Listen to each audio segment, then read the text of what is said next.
Alright guys, this is kind of a different video. I want to talk about when you get random problems and the question is just simplify. What does simplify mean? Simplify just means write the answer or the problem or expression in the most simplified manner.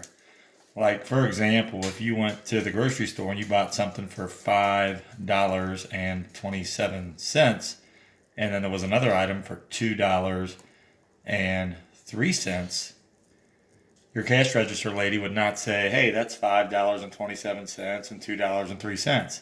She would simplify it.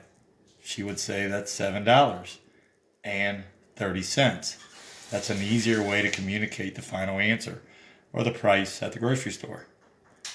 So, and simplify can mean a lot of things. In this case, it can mean, how could you write a more simple answer than how it's presented?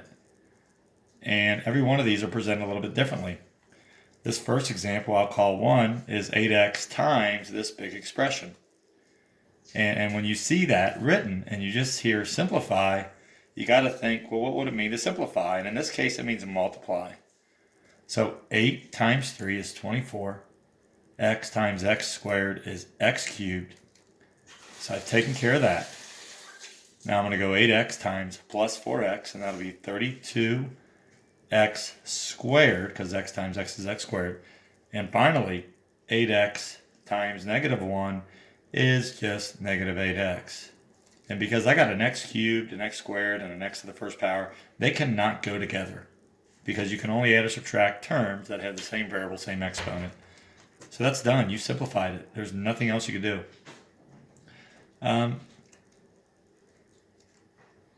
I'm going to skip 2 for a second. I'm going to go down to 3. You got 5x minus 2 plus 3x minus 9. And when you compare it to this one up here, number 2, there's no sign in between the parentheses. So we assume that that is going to be multiplication. So what you have here is 2 expressions being multiplied together, but down here you got 2 expressions being added together. So once again, I'm asking you to simplify them. In this case, you're going to multiply. In this case, you're going to add, because it's telling you to add. So because there's addition involved, you've got 5x minus 2 plus the 3x plus the minus 9 is just minus 9.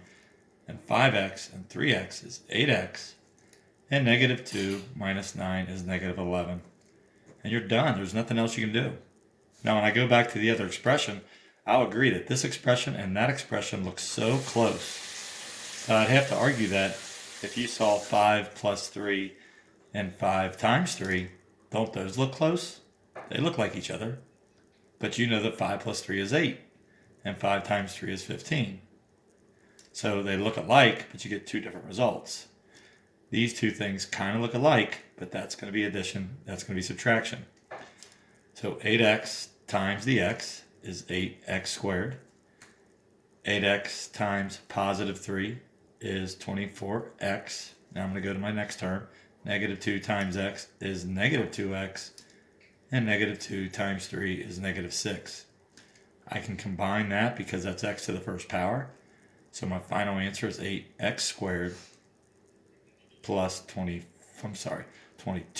because 24 minus 2 is 22, minus the 6. So that one's done. Last problem has a little bit of everything. It's 2 times the expression minus 5 times the expression plus 8 times that expression.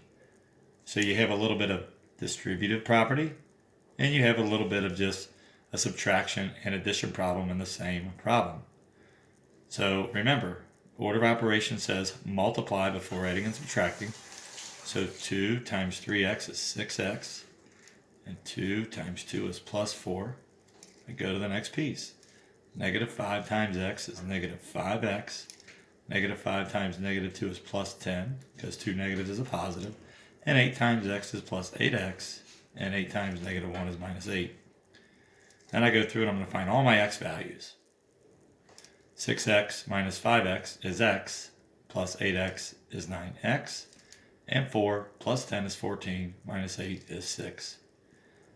And I'm done. And I think sometimes we get confused on, what am I supposed to do here? Well, read the problem. And it's simple as looking at this right here. In this case, I'm adding. In this case, I'm subtracting.